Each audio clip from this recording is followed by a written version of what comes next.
যুক্তরাষ্ট্রের নিউ ইয়র্কে শুরু হয়েছে ৭৯তম জাতিসংঘ সাধারণ পরিষদের অধিবেশন, যেখানে অংশ নেবেন বিশ্বের প্রায় সব দেশের রাষ্ট্রপ্রধানরা। অন্তর্বর্তী সরকারের প্রধান উপদেষ্টা ডক্টর মোহাম্মদ ইউনূসের নেতৃত্বে অংশ নেবে বাংলাদেশের প্রতিনিধি দল।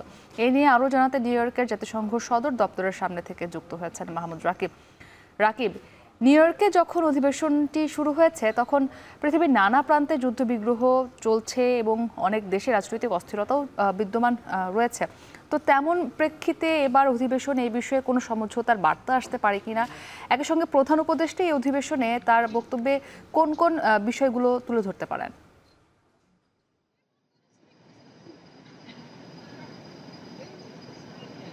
আপনি দুটি বিষয় জানতে চেয়েছেন। আমি প্রথমে বলতে চাই যে বিশ্বের বিভিন্ন দেশে যে যুদ্ধ বা রাজনৈতিক সংকট চলেছে সেটি নিয়ে।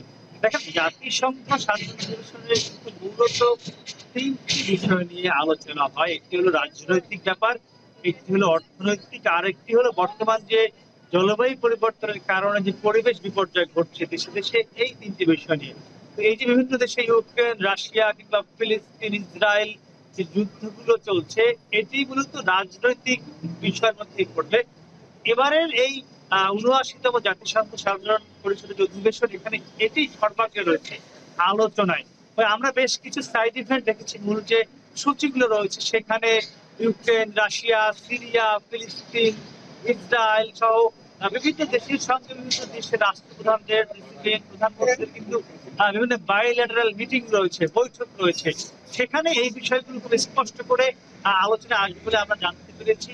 এর পাশাপাশি আপনি দ্বিতীয় যে প্রশ্নটি করেছেন যে বাংলাদেশের ইস্যু, মূলত আগামী ২৪ তারিখ এই জাতিসংঘ সাধারণ অধিবেশনের যে ৭৯তম অধিবেশন, এখানে বাংলাদেশের যিনি অন্তর্বর্তীকালীন সরকারের প্রধান ডক্টর মোহাম্মদ ইউনূসের অংশ নেবার কথা রয়েছে।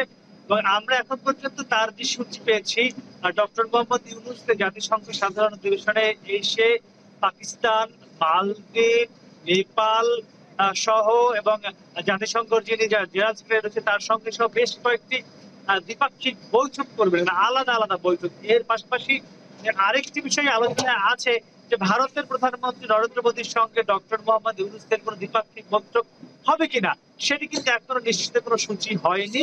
তবে আলোচনায় আছে, সেটি হবে কিনা আমরা নিশ্চিত বলতে পারছি না।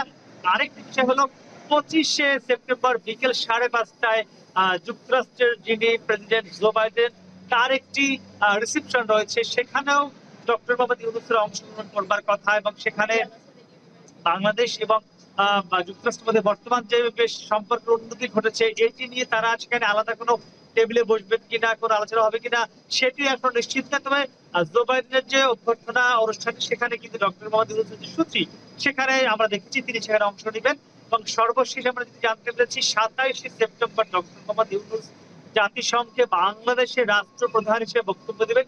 এবং সেখানে আমরা যদি জানতে পেরেছি যে গত ১৬ বছর যে একটি কর্তৃত্ববাদী সরকার ছিল, বাংলাদেশের উপর জুলুম নির্যাতন হয়েছে, সেটিও তার বক্তব্যে উঠে আসতে পারে বলে জানতে পেরেছি। এর পাশাপাশি ডক্টর মোহাম্মদ ইউনূস তার এই সফরে এখানকার বুদ্ধিজীবী, নাগরিক সমাজ, ব্যবসায়ী, এদের সঙ্গেও আলাদা আলাদা যারা বাংলাদেশি প্রবাসী, তাদের সঙ্গে বৈঠক করার কথা রয়েছে। এবং এর পাশাপাশি রাজনৈতিক কোনো প্রোগ্রাম, অর্থাৎ আওয়ামী লীগ বা বিএনপির কোনো প্রোগ্রামে তার এখন পর্যন্ত অংশ নেবার কোনো সম্ভাবনা বা এখন পর্যন্ত কিন্তু কোনো সিদ্ধান্ত হয়নি বলে আমরা জানতে পেরেছি।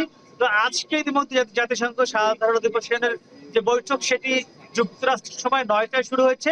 অর্থাৎ এখন থেকে প্রায় ৪-৫ ঘন্টা আগে এটি শুরু হয়েছে। এটি ধীরে ধীরে আস্তে সামনের দিকে যাবে, যার শেষ হবে আগামী ৩০ সেপ্টেম্বর। তো আমার কাছে এই ছিল সব।